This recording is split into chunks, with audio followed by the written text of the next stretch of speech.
Computer science videos here today to show you guys in this tutorial how to sign into your account on OnlyFans using a Mac computer. Tutorial 3. Without further ado, let us start the video. So in this tutorial, you need to have access to a Mac computer, have access to an account for OnlyFans. We can now start the tutorial. Before I start this tutorial, I would like to say that you are more than welcome to subscribe to my channel, Computer Science Videos. As we know, every problem is solved by indirection. You can also follow my Twitter account. We are trying to grow as fast as ever. I'm on TikTok. We post videos here and there. Follow my page on Facebook. I'm also on Instagram.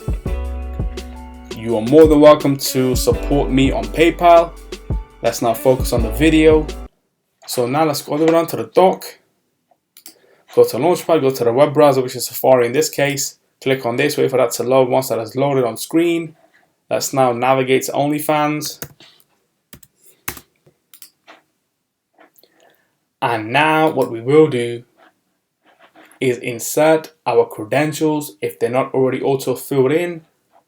Email address, password, click on login, and this will now take us to our account where we can then start using the platform itself. So we can now quit Safari. And so that's it for this video. I'll see you guys in my next tutorial. Thanks for now. Thank you for making it towards the end of the video. Be sure to subscribe to my channel, Computer Science Videos. Be sure to check out the previous video on screen now, or you can ideally click on the playlist and watch all the journey for Computer Science Videos from the start until now.